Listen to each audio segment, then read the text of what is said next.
Hi everyone, welcome to Science class, Physics Sound Part 2.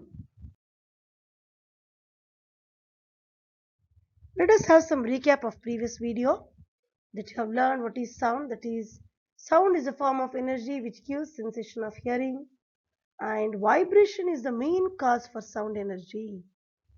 Even you have learned the propagation of sound waves. That is nothing but when sound moves through a medium from a point of generation to the point of listener, we say that sound is propagating. The particles of the medium do not move forward themselves, but the disturbance is carried forward. This is what happens during propagation of the sound in a medium.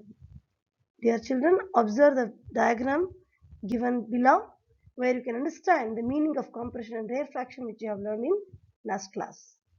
Just have a recap of it.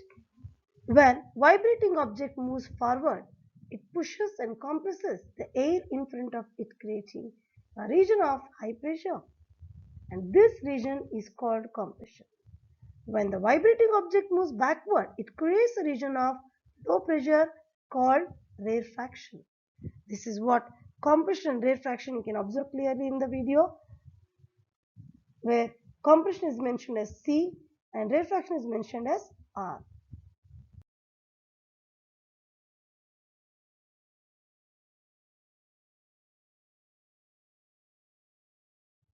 Yeah, let us have a small example of a compression and rarefaction. Last video I asked people to experience the feeling when you keep your finger on a speaker. I hope you enjoyed it. Now you observe how exactly the speaker disturbs the air particles and creates compression and rarefaction and reaches to your ear. Observe this and listen this music and experience and enjoy this how exactly compression and rarefaction reaches to your ear.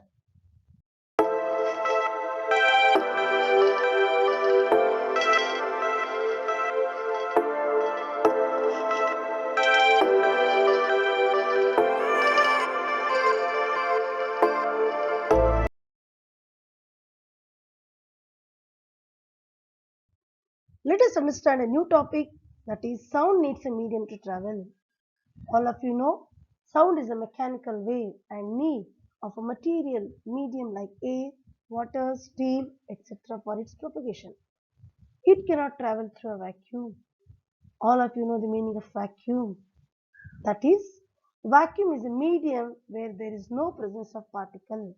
That means there is no particle present in the medium.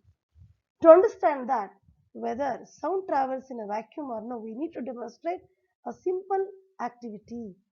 The name of activity is bell jar activity. For that, we need to take an electric bell and an airtight glass bell jar. The electric bell is suspended inside the airtight bell jar, and the bell jar is connected to a vacuum pump as shown in the figure. You will observe that figure clearly later, and if you press the switch, you will be able to hear the bell. Now start the vacuum pump. When the air in the jar is pumped out, gradually the sound becomes fainter. Although the some current is passing through the bell, you can able to see the bell is ringing, but the sound is gradually decreasing. After some time, when less air is left inside the bell jar, you will be hear very feeble sound. If there is no air, almost no sound. Observe that clearly. What will happen if the air is removed completely? Will you still be hear the sound of the bell? Let us find the answer through this animation. In this animation, there is a bell jar as well as there is a electric bell inside the bell jar, and there is a pressure meter which measures the pressure, and there is a vacuum pump which is connected through this green color pipe.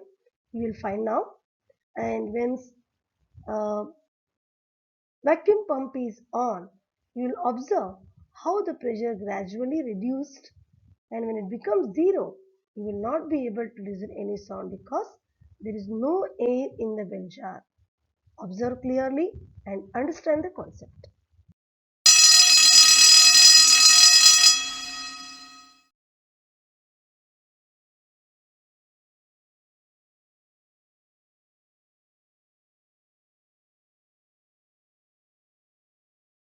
Let us understand the basic concept of sound waves. That is, sound waves are longitudinal in nature. To understand that, we have to do a small activity. For that, we need a slinky. Take a slinky and fix the one end of a slinky tightly and hold the other end in your hand. Now, stretch the slinky as shown in below animation. Then give it a sharp push towards the fixed end. What do you notice? If you move your hand pushing and pulling the slinky alternatively, what will you observe? Yes, you will observe a series of compression rarefaction formed in a slinky. To understand more, if you mark a dot on a slinky, you will observe that the dot on the slinky will move back and forth parallel to the direction of the propagation of the disturbance.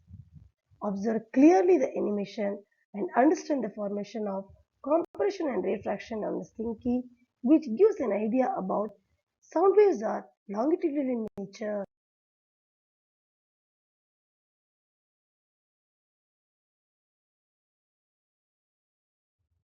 Dear students, observe below animation clearly. The regions where the coils become closer are called compressions, and the regions where the coils are further apart are called rarefactions. As we already know, sound propagates in the medium as a series of compressions and rarefactions. And now, compare the propagation of disturbance in the slinky with the sound propagation in the medium. These waves are called longitudinal waves. According to the physics, the definition says, in these waves, the individual particle of a medium move in a direction parallel to the direction of propagation of the disturbance. Example, sound waves. And the animation left side given gives an idea that direction of wave motion is in one direction as well as each dot, which is nothing but a particle, move in the same direction. Hence, we can say both are parallel in direction. So, they are longitudinal in nature.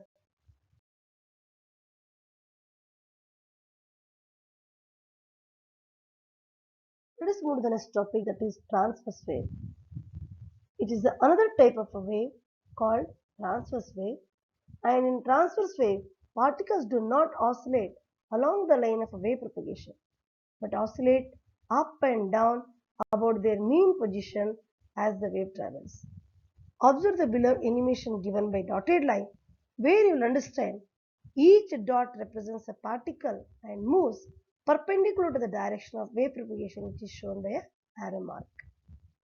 According to physics, the definition of transverse wave says that waves of individual particles of the medium move about their mean position in a direction perpendicular to the direction of wave propagation. And the example we can consider light waves. For light waves, oscillation are not of the medium particles or their pressure or density because it is not a mechanical wave. That's the reason light wave can travel through vacuum. Observe both the animation clearly once again and understand the concept of transverse wave where each particle moves perpendicular to the direction of wave propagation.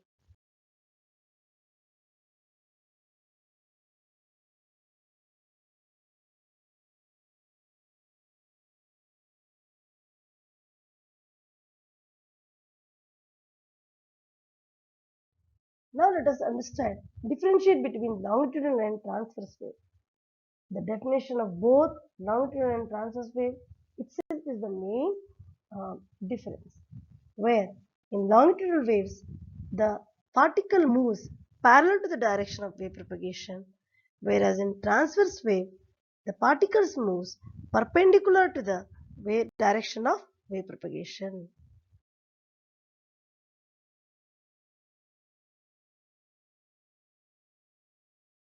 Now let us understand important topic of a sound wave, that is characteristics of sound wave. A sound wave in a graphic form is shown below, which represents how density and pressure change when the sound wave moves in the medium. The density as well as the pressure of the medium at a given time varies with the distance as sound wave propagates in the medium.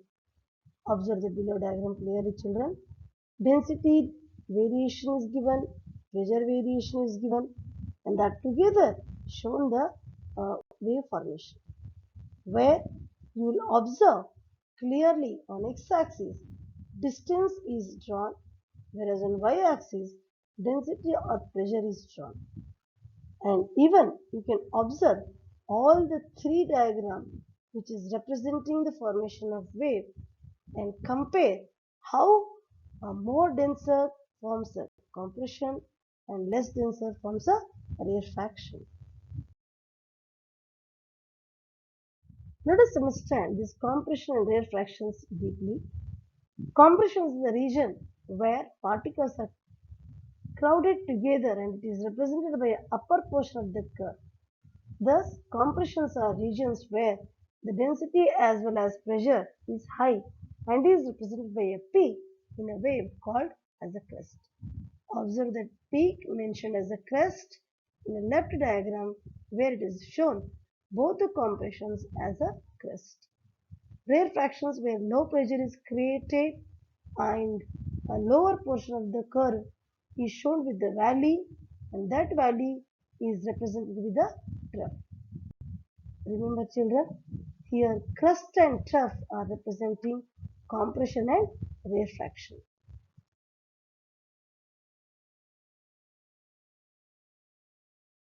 The formation of compression and rarefaction or crest and trough develops some characteristics in sound waves. Let us understand those characteristics one by one. First one, oscillation. Second one, wavelength. Third one, frequency. Fourth one, time period. Fifth one, pitch. Sixth one, amplitude. Seventh one, loudness. Eighth one, timbre. And the ninth one is speed. Let us discuss the first characteristic as an oscillation. The to and fro motion or back and forth motion of an object is called oscillation. Observe a simple pendulum clearly where A is the mean position, C and B are two extreme positions. When a bob moves from position A and goes to C and comes back to A, then goes to B and again comes back to A, is called one oscillation for a simple pendulum. But when I compare with the same thing in the below diagram where one cycle formation is shown from uh, starting with a mean position forming one trough and next forming another crest. So that is called one oscillation. Whereas left side animation is showing a piston which is moving or oscillating up and down. That also gives a kind of a wave motion where you can see clearly how a single wave is forming one crest and one trough.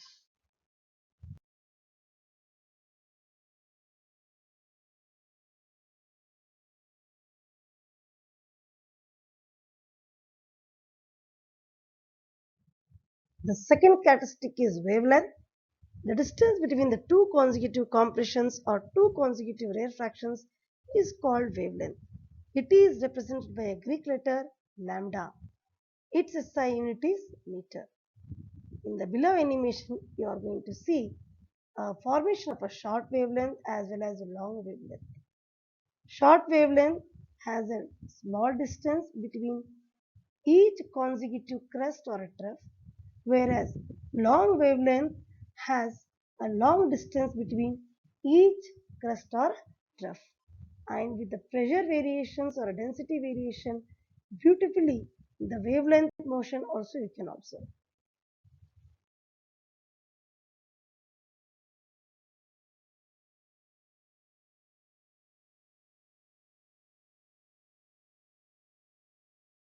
The next characteristic is frequency. That is, the number of oscillations per unit time is called frequency, or the number of formation of compressions or rarefactions per unit time is called frequency.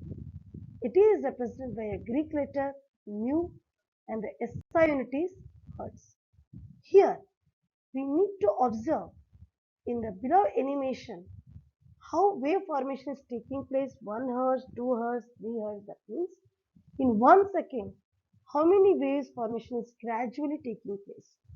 And the left side diagram, it is shown two different type of waves, where high frequency wave is given up and low frequency wave is given below. In a high frequency wave, you can observe 6 vibrations or 6 waves in 1 second, whereas 3 waves you can see in below diagram. So the frequency of high frequency is 6 Hz and the frequency of low frequency is 3 Hz.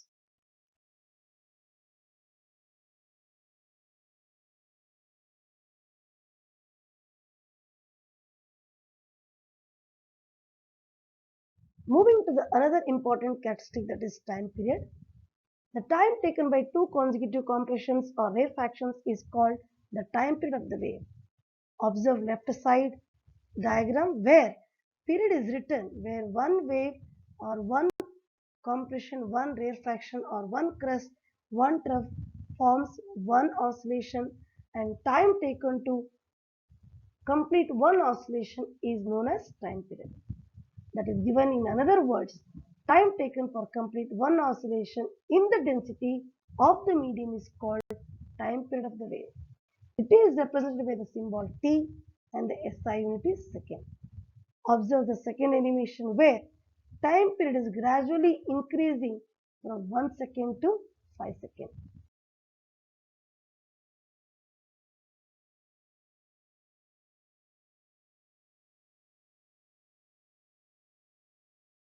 Dear children, time period and frequency are like two faces of a single coin because they have a such kind of a beautiful relation. That is, they are inversely proportional to each other.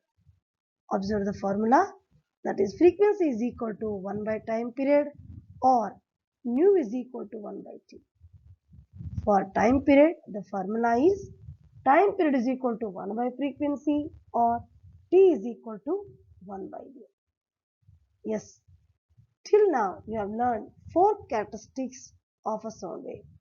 Remaining, I am going to teach you people in the next video. Now, the time for homework, that is solving worksheet. Observe the worksheet, children.